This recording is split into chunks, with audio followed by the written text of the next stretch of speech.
We would like to welcome two-time Wells Fargo champion Max Homa to the Media Center. Max, what's it like to be back at Quail Hollow? Yeah, always one of my favorite cities that we go to. I love this place, love the food, got family friends here, love the golf course, and have some cool memories that I always get to kind of reminisce on. Obviously getting the President's Cup out here was such a bonus, so I really love coming here. Unfortunately, we might not get the best weather, so I'm soaking in what we've got today. But yeah, I love Charlotte, and I'm always happy to be back at Quail Hollow. What's the game plan for this week? Hit the fairway, and then try not to make the ball bounce too high on the greens. They're really firm. So I think you start with the fairway, and then do your best to leave it in the best possible spot. It's going to be a little bit tricky with some of the, if the wind kicks up at all, the greens, they'll stop eventually, but it takes a massive bounce. Bounces right over, Brian Harmon's not super tall, but it would bounce clear over his head. So it's going to be a bit tough with the new greens, but they're in good shape. They roll great, so you just got to somehow get it to stay on there. Awesome. We'll open it up to questions.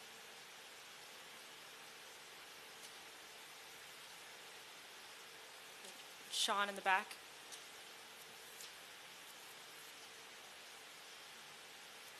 How would you describe the season? West Coast was quieter than usual for you, and then going at Augusta. What kind of been the reason behind or the source of kind of up and down season? The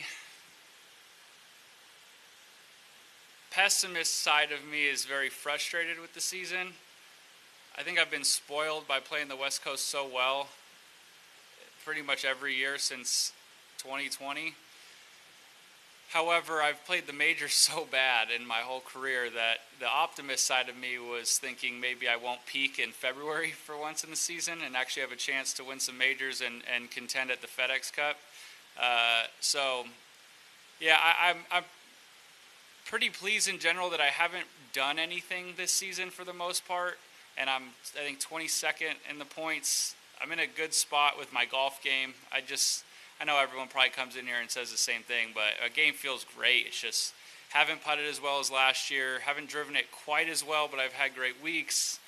So it just put pressure. I think the putters put pressure on a lot of my game. So found something with the putter the 2 weeks I had at home. And so I am optimistic. It's frustrating to be without, tons of great results, but if I was just valuing the golf I'm playing and how it feels better than typical at this time of the year. So I don't know, take that I guess with a grain of salt, who knows, but yeah, just trying to look at it in a different way. I just think, like I said, I've been a bit spoiled with the beginnings of my seasons have been so good. I come into some events with so much hype and I've not lived up to it, so maybe under the radar is better for me this time of year. Who usually wins, the optimist side or the pessimist side? How tough's the battle? So it's not a battle, it's a war. Who normally wins? Unfortunately, the pessimist side, but reading a lot of books to say we could start going in the right direction at this exact moment. So hopefully next time you ask me that, I'll have a better answer. Hey Max, welcome back. You just mentioned hopefully you're not peaking early and you're in good position. So with the U.S. Open, the PGA is next week, but the U.S. Open down the road. Have you been to Pinehurst? In competition, have you seen the property, and what are you kind of looking forward to when the Open rolls around in a little over a month? Yeah, I have not been. My caddy Joe went on Sunday and played, so he went on a little scouting trip. I've had great success in North Carolina, or in the Carolinas really, so I think that's cool. And Pinehurst, after I played Bandon Dunes 3 years ago, Pinehurst was my next on my bucket list, the highest one that I'd like to play. So I'm just excited to get to go play a golf course I've looked at with some admiration. So I think that'll be fun. Don't know loads about it, but I know it'll kind of fit my eye how I'd like golf to look, golf course architecture and whatnot. So that part will be fun. But yeah, obviously we have next week at Valhalla will be cool. I think everyone's watched that on TV quite a bit, if not played in it. So we have a cool run of majors as per usual, but I think especially cool just because I think Pinehurst is one of those like staple U.S. Open golf courses that you want to play as a kid, and you look at as there will be a U.S. Open there at some point. So it's cool that we get to play it. Max, I know you and Scotty are buddies, but do you hope in the back of your mind a little bit that this break cools him off heading into the kid? Yeah. I mean, no. I guess you want to beat people at their best. He's making that incredibly difficult. I will say that if there's one thing that could slow him down, it's parenthood. It's hard. I don't know if y'all can see, I have a cut on my face from my son flying here on Monday. It's difficult, but Scotty is frustratingly well-rounded as a human being. He is a hard worker at golf. I know he's going to be an amazingly hard worker as a dad. I know he's going to dominate both.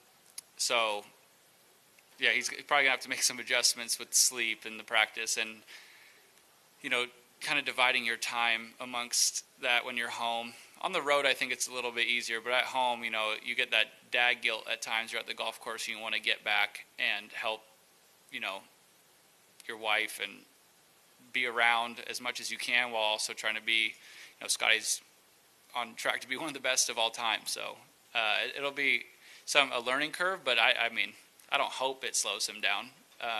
Maybe once in a while when I'm in second place to him, that'd be nice. Maybe I'll take that answer back. But yeah, I think you always want to beat the best when they're at their best. So he's given us a really good target to aim for.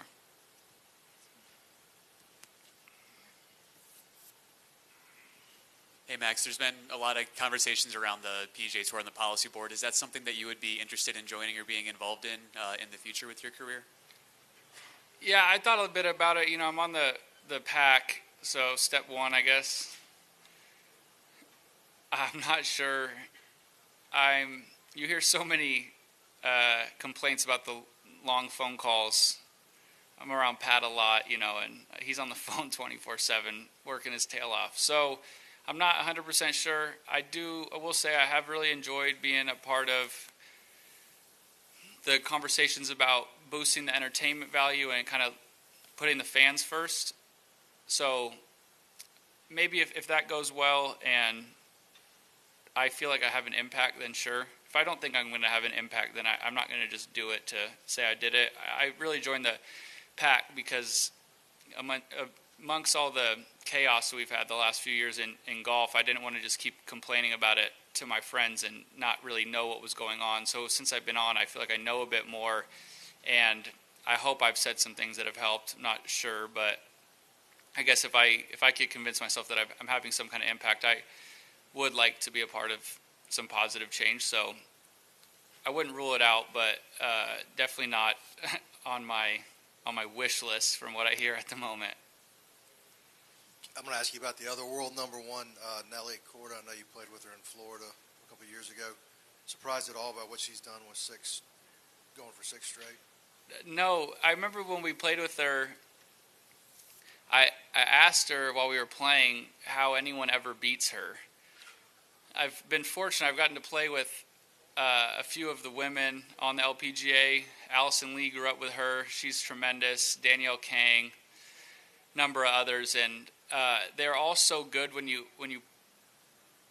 watch them practice. I had never really played like a full round of golf with any of them, I don't think. And Nellie's playing from our tees, and it was tremendous. And I remember her answer was, I need to go see Lydia Ko play and these others. And I realized I just haven't gotten to see it as much, but I was still fairly curious how she ever does lose, because she didn't miss a golf shot for 7 holes and made a bunch of putts and chipped it better than everybody in the group. So I guess I'm not surprised. But from what she said, it did pique my interest that obviously there's a wealth of talent out there, but getting to play with somebody up close and personal for 18 holes from the same tees, you really get to soak in what they're so great at. So, yeah, she's pretty tremendous.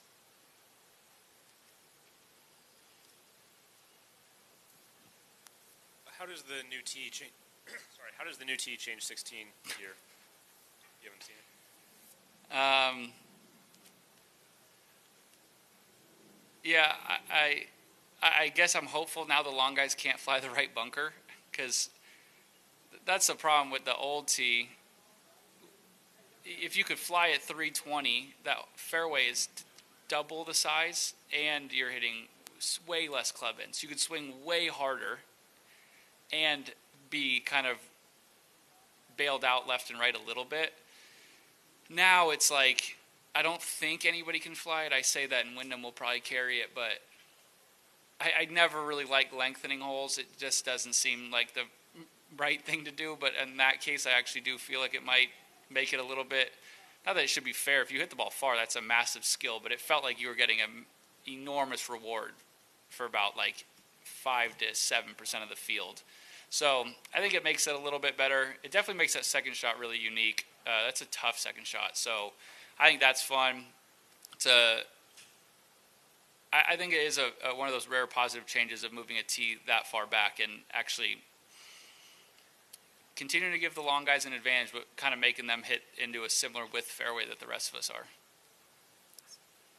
Anyone else? All right, thank you, Max. Good Thank luck you this guys. week. Have a good one.